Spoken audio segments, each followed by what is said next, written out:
New episode के start में हम एंसेस्टर ज़ू को देखते हैं जो कि स्टेज के बैक पर बहुत सारे ट्रेयर्स को देख रहे थे। तभी ज़ीफो भागता हुआ वहां पर आता है और आते ही एंसेस्टर ज़ू को बताता है कि हमारी लाइफ ट्रांसफॉर्मिंग पिल 99 मिलियन में सेल आउट हुई है। ये कहकर ज़ीफो एंसेस्टर ज़ू की तरफ देखने लगता है क्योंकि उसे लगता है कि अब एंसेस्टर ज़ू उसकी तारीफ करेंगे। और फिर ज़ीफो कहता है कि ये हमारे पेविलियन हाउस का एक नया रिकॉर्ड है, लेकिन एंसेस्टर ज़ू कहते हैं कि ये कीमत तो बहुत ही ज्यादा कम है। और फिर वहीं पर पड़े ट्रेयर्स में से एक स्पिरिचुअल स्टोन को उठाते हैं और अपनी हेवनली पावर से उसे डिवाइन स्पिरिचुअल स्टोन बना देते हैं। लेकिन ज़ीफो तो यहाँ पर अभी तक शॉक ही खड़ा था और वो एंसेस्टर ज़ू को देखता है जब एंसेस्टर ज़ू ज़ीफो को वो स्टोन पकड़ाते हुए कहते हैं कि जाकर इस स्टोन की ऑक्शन करवाओ और फिर मुझे वापस आकर बताना कि ये कितने में बिका है। और ज़ीफो सोचने लगता है कि सिर्फ एंसेस्टर ज़ू के छूने पर ही ये स्टोन इतना ज्यादा पावर में कैसे आ गया। लेकिन तभी ज़ीफो को याद आता है कि एंसेस्टर ज़ू ने तो उसे कुछ ही देर में इतना ज्यादा पावरफुल बना दिया था कुछ पावर्स देकर। और ये याद आता ही ज़ीफो स्माइल करता है और जल्दी से उस स्पिरिचुअल स्टोन को लेकर उसकी ऑक्शन करवाने के लिए चला जाता है। कुछ देर के बाद हम ज़ीफो को देखते हैं जो दोबारा से वापस आता है और आता ही वो एंसेस्टर ज़ू को बताता है कि आपका दिया हुआ वो डिवाइन स्पिरिचुअल स्टोन $500 मिलियन में बिका है। और इसके साथ ही हमारे इस रिलम ने पूरे रिलम के सारे रिकॉर्ड्स को तोड़ दिया है क्योंकि पिछले हजारों सालों से यहाँ पर इतनी महंगी चीज किसी ने भी नहीं बेची। ज़ीफो की ये बात सुनते हुए एंसेस्टर ज़ू के फेस पर स्माइल आ जाती है। एंसेस्टर ज़ू कहते हैं कि ये इतना ज्यादा बुरा नहीं है, लेकिन फिर भी ये वैसा नहीं है जैसा मैं चाहता हूँ। और उसके बाद वो अपनी डिवाइन स्पिरिचुअल पावर के एक टुकड़े को बाहर निकालते हैं और फिर उस डिवाइन पावर को वहां पर रखे सभी ट्रेयर्स की तरफ भेज देते हैं। और वो पावर जिस ट्रेयर से टकराती है वो डिवाइन ट्रेयर बनता जा रहा था। और ज़ीफो तो ये सब देखकर बहुत ही ज्यादा शॉक था। वो जानता था कि एंसेस्टर ज़ू क्या क्या कर सकते हैं, लेकिन उसने अपनी आंखों से ऐसा कुछ पहले कभी भी नहीं देखा था। वो सारे ट्रेयर्स बहुत ही ज्यादा चमकने लगे थे और देखने में बहुत ही ज्यादा खास भी लगने लगे थे। तभी हम ज़ीफो को देखते हैं जो एक दफा फिर से उन सारे ट्रेयर्स को अपने साथ ऑक्शन हाउस में ले जाता है और कुछ देर के बाद ऑक्शन करवा के दोबारा से बहुत सारे पैसे लेकर उनका हिसाब करते हुए वापस आता है। और उनमें से कुछ तो ऐसे ट्रेयर्स भी थे जो कि 900 मिलियन कॉइन से भी ज्यादा के दामों में बिके थे। और जैसे ही ज़ीफो को ये बात पता चलती है तो ज़ीफो तो यहाँ पर शॉक ही रह गया था क्योंकि वो सारे के सारे ट्रेयर्स वहाँ पर 28.6 बिलियन कॉइन्स में बिके थे और ज़ीफो से तो अब इसका हिसाब भी नहीं किया जा रहा था। अब ज़ीफो कुछ ही देर में खुशी के मारे बेहोश हो जाता है जब एंसेस्टर ज़ू से फिर से होश में लाते हैं और कहते हैं कि ये भी काफी नहीं है। जिसके बाद हम एंसेस्टर ज़ू को देखते हैं जो कि हेवन और अर्थ के ओरा को वहां पर जमा करने लगे थे। और ये देखकर ज़ीफो और ज्यादा हैरान रह गया था कि आखिर अब क्या होने वाला है। अब बहुत ज्यादा एनर्जी इकट्ठा होते हुए एंसेस्टर ज़ू की तरफ आ रही थी और वो एनर्जी का प्रेशर इतना ज्यादा था कि ज़ीफो भी अपनी जगह पर खड़ा नहीं रह पा रहा था। इसलिए खुद को बचाने के लिए वो एक पिलर को पकड़ लेता है, वरना वो एनर्जी खींचकर उसे भी एंसेस्टर ज़ू के पास ले आती। अब उस पावर ने बढ़ते बढ़ते पूरी जगह को कवर कर लिया था, लेकिन फिर भी एंसेस्टर ज़ू नहीं रुकती है और हम देखते हैं कि वो पावर बढ़ते हुए फेयरलैंड फॉरेस्ट में आ जाती है जहाँ पे एक बर्ड अपने नेस्ट में बैठी हुई थी, लेकिन वो पावर उसके अंडे को भी अपनी तरफ खींच लेती है। और ये देखकर वो बर्ड चिल्लाने लगी थी। और उसके बाद हमें एक रिवर का सीन दिखाया जाता है जहाँ से एक फिश भी उस एनर्जी की वजह से उसकी तरफ खींचने लगी थी। तभी हम एक शिकारी को देखते हैं। वो फिशरमैन उस फिश को देखकर बहुत ही ज्यादा खुश हो गया था और कहता है कि आज तो आते ही मेरे हाथ में एक मछली लग गई। लेकिन जैसे ही उस फिश को गौर से देखता है तो और भी ज्यादा खुश हो गया था और कहता है कि ये तो फिश किंग है और उसकी कीमत तो बहुत ही ज्यादा है। इसको पकड़ने के लिए तो मैंने बहुत इंतजार किया है। अब उस फिशरमैन को हम देखते हैं जो कि उस फिश के पीछे भागता है और उसको पकड़ने ही वाला था, लेकिन उस फिश को भी वो पावर जब खींच लेती है तो वो उसके हाथों से निकल चुकी थी और वो फिशरमैन वहीं पानी में गिर जाता है और उस मछली को अपने से दूर जाते हुए सिर्फ देखता है। लेकिन हम उस डिवाइन पावर को देखते हैं जो अभी भी नहीं बंद हुई थी और उसने डीप स्पेस को भी कवर कर लिया था। और डीप स्पेस में हम एक बहुत ही अजीब सा स्टोन देखते हैं जो कि बहुत ही ज्यादा प्यारा भी दिख रहा था और बहुत ही ज्यादा रेयर भी। वो भी उस एनर्जी की लपेट में आ चुका था। अब वो स्टोन उस डिवाइन पावर की वजह से कुछ टुकड़ों में बट गए थे और उसके बाद वो एंसेस्टर ज़ू की तरफ आने लगते हैं। और ज़ीफो तो वहाँ पर हैरान खड़ा भी ये सब कुछ देख रहा था और सोचने लगता है कि क्या ये सारे ट्रेयर्स वही ट्रेयर्स हैं जो कि नाइन्थ रिलम में फैले हुए हैं और हर कोई इसको पाने की ख्वाहिश में लगा हुआ है। अब ज़ीफो तो यहाँ पर एक बार फिर से बेहोशी होने वाला था क्योंकि कुछ ट्रेयर्स तो ऐसे थे जो कि ये लगता था सबको कि वो एग्जिस्ट ही नहीं करते हैं और सिर्फ एक झूठी अफवाह है। लेकिन एंसेस्टर ज़ू ने ना सिर्फ उन ट्रेयर्स को अपने पास बुलाया था बल्कि वहाँ पर अपनी पावर का यूज करते हुए उन्हें और ज्यादा खास बना दिया था। अब ज़ीफू एंसेस्टर ज़ू की बहुत ज़्यादा तारीफ करने लगता है, लेकिन एंसेस्टर ज़ू उसकी सारी बातों को इग्नोर करते हुए कहते हैं कि इन सारे ट्रिगर्स को भी ऑक्शन हॉल में ले जाओ और जाकर इन सब की ऑक्शन करवाओ और बताओ कि ये कितने में बिके हैं। और ज़ीफू भी एंसेस्टर ज़ू की बात सुनते हुए जल्दी से उन सारे ट्रिगर्स को लेकर ऑक्शन हॉल की तरफ बढ़ गया था। नेक्स्ट सीन में हम जुआन तुआन पवेलियन का सीन देखते हैं, जो कि ड्रैगन इन टाइगर हॉल का सबसे बड़ा कंपटीटर था। लेकिन जब से एंसेस्टर ज़ू ने ड्रैगन इन टाइगर हॉल को संभाला था तो जुआन तुआन पवेलियन उनसे बहुत ही ज्यादा पीछे रह चुका था। और इसी बात पर लेडी जुआन बहुत ही ज्यादा गुस्से में थी और वो गुस्से से अपना हाथ टेबल पर मारते हुए कहती हैं कि ड्रैगन इन टाइगर हॉल बार बार ऑक्शन करवाकर हमसे बहुत ज्यादा आगे निकल गया है और मुझे लगता है कि अगर पूरी फेरीलैंड की दौलत को भी हम मिला दें तो तब भी ड्रैगन इन टाइगर हॉल की दौलत उससे ज्यादा होगी। और लेडी जुआन की ये बात सुनते हुए उसके सामने बैठा उसका भाई कहता है कि ये सब कुछ उस नए आने वाले पर्सन ने किया है। वो बहुत ही ज्यादा पावरफुल है और उसकी रिफाइनिंग स्किल्स बहुत ही ज्यादा अच्छी हैं और एक ही दिन में बहुत सारे ट्रेयर्स को वो रिफाइन कर देता है और उसके रिफाइन किए हुए ट्रेयर्स तुम जानती हो कि मिलियंस में बिकते हैं। वो कौन है और कहाँ से आया है, मैंने इसके बारे में जानने की बहुत ही ज्यादा कोशिश की है लेकिन मैं इसके बारे में पता नहीं लगा पाया हूँ। लेकिन मुझे लगता है कि हमें उसे अपने साथ मिला लेना चाहिए, क्योंकि अगर ऐसा हो गया तो हमारा बहुत ज्यादा फायदा होने वाला है। ये बात सुनते हुए लेडी जुआन कहती है कि तुम बिल्कुल ठीक कह रहे हो, वो पर्सन मुझे हर हाल में चाहिए, क्योंकि अगर हमें वो नहीं मिला तो हमारा पेविलियन ऐसे ही तबाह हो जाएगा। लेकिन ये बात सुनते हुए तियान कहता है कि हम उसे ऐसे जबरदस्ती अपने साथ नहीं मिला सकते हैं, क्योंकि वो बहुत ही ज्यादा पावरफुल है और उसे फाइट करने का तो हम सोच भी नहीं सकते। क्योंकि जब मैंने उसकी इन्फॉर्मेशन इकट्ठी करना स्टार्ट की तो मुझे ये बात का पता चला कि उसने सिर्फ अपने एक इशारे से डार्क लैंड की स्टारशिप को तबाह कर दिया था। इसीलिए हम उससे पंगा लेने के बारे में तो बिल्कुल भी नहीं सोच सकते हैं और अगर वो खुद से हमारे साथ नहीं आया तो हम उसको फोर्स बिल्कुल भी नहीं कर सकते। ये बात सुनते हुए लेडी जुआन जो कि चेयर पर बैठी हुई थी वो सोचने लगती है कि हर इंसान पैसे के लिए काम करता है तो ये भी जरूर पैसे के लिए ही काम कर रहा होगा। अगर हम इसको ज्यादा प्रॉफिट का लालच देते हैं तो ये जरूर हमारे साथ काम करेगा। और फिर वो एक इवल स्माइल देती हुए कहती है कि पैसा तो सब कुछ खरीद सकता है, तो फिर ये मामूली सा कल्टीवेटर क्या चीज है। अब तुम बस ये देखना कि कैसे मैं उसे अपने जाल में फंसाती हूँ। नेक्स्ट सीन में हम ड्रैगन इन टाइगर हॉल का ही सीन देखते हैं, जहाँ पर ज़ेंगलोंग अपनी सारी कमाई को ही अपने उस स्टोर बुक में डाल रही थी। लेकिन उस बॉल में जैसे ही वो सारी उस कमाई को रखती है तो वो हैरान होते हुए कहती है कि ये पैसे तो इतने ज्यादा हैं कि इससे मैं 3-3 प्लेनेट खरीद सकती हूँ। लेकिन इसके बाद ज़ेंगलोंग सोचने लगती है कि ये पैसे तो बहुत ही ज्यादा हैं और कोई भी इसको चुरा सकता है, तो मुझे लगता है कि मुझे ये सारे पैसे एंसेस्टर ज़ू को दे देने चाहिए। अभी वो ये सोच ही रही थी कि वहाँ पर उसे किसी के कदमों की आवाज़ सुनाई देती है। जब ज़ेंगलोंग कहती है तुम लोग यहाँ पर किस लिए आए हो, क्या मेरे पैसे चुराने के लिए? लेकिन ऐसा सोचना भी मत, क्योंकि मैं ऐसा नहीं होने दूंगी। लेकिन तभी हमें आने वाले पर्सन को दिखाया जाता है जो कि और कोई नहीं बल्कि लेडी जुआन और उनका भाई त्यान था। और तभी लेडी जुआन एक इवर स्माइल करते हुए कहती हैं कि मुझे तुम्हारे पैसों से बिल्कुल भी कोई मतलब नहीं है, बल्कि मैं तो उस पर्सन से मिलने के लिए आई हूँ जो कि तुम्हारा बॉस है।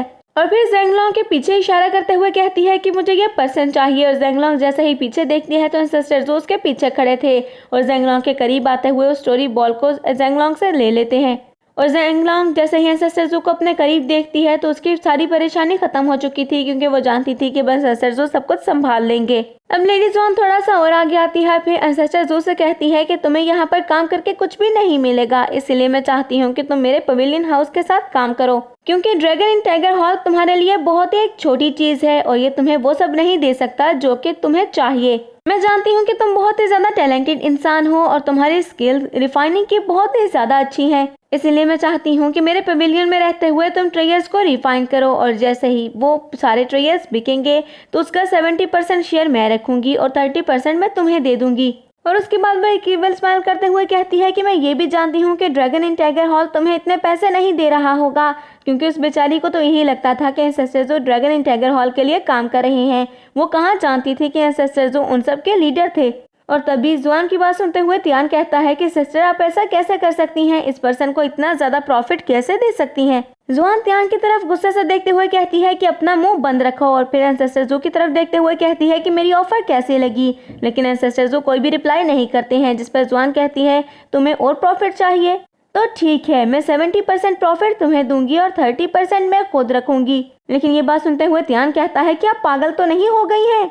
लेकिन एंसेस्टर जू ने अभी भी उन्हें कोई भी रिप्लाई नहीं किया था और फिर अचानक से एंसेस्टर जू अपना एक कदम आगे बढ़ाते हैं जब उन दोनों को लगता है कि एंसेस्टर जू उन पर हमला करने के लिए आने वाले हैं। ये देखते ही ध्यान जल्दी से अपने स्पिरिचुअल ऑरा को रिलीज करता है और अपनी बहन को पीछे करते हुए एंसेस्टर जू पर हमला करने के लिए आ चुका था।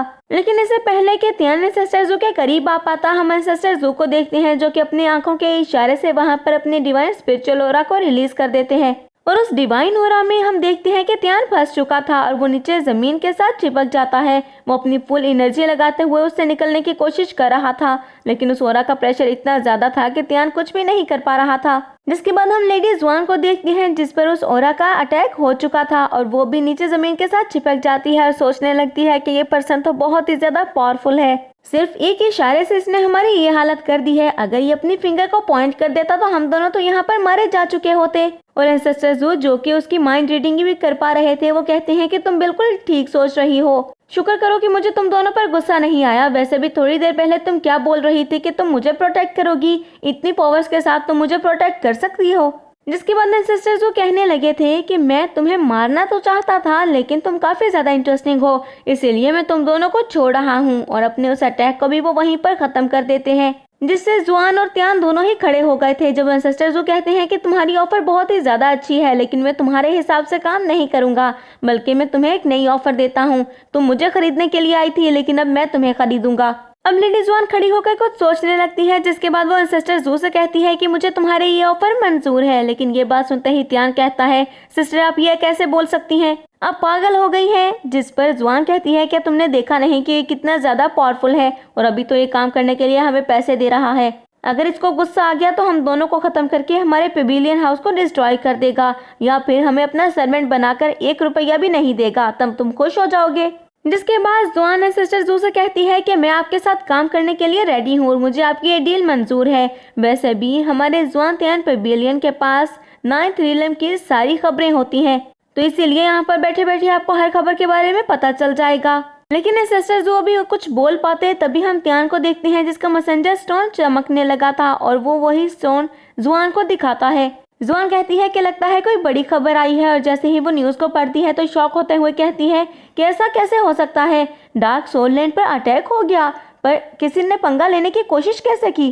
जिसके बाद हमारा सीन चेंज होता है और हमें डार्क सोल लैंड का ही सीन दिखाया जाता है, जहां पर हम प्रिंस को ही देखते हैं जो कि बहुत ही ज्यादा जख्मी था और वो आहिस्ता आहिस्ता चलते हुए फॉरबिडन एरिया में आ गया था। तभी डार्क लॉर्ड को वहां पर एक लेडी की आवाज सुनाई देती है जो कि डार्क लॉर्ड से कहती है कि हमारे भेजे हुए सारे लोग ही मारे जा चुके हैं, उनमें से कोई भी जिंदा वापस नहीं आया है। जिस पर डार्क लॉर्ड कहता है कि अब फाइट करने का कोई फायदा नहीं है क्योंकि बहुत जल्द हम भी मरने वाले हैं, हमें तभी मर जाना चाहिए था।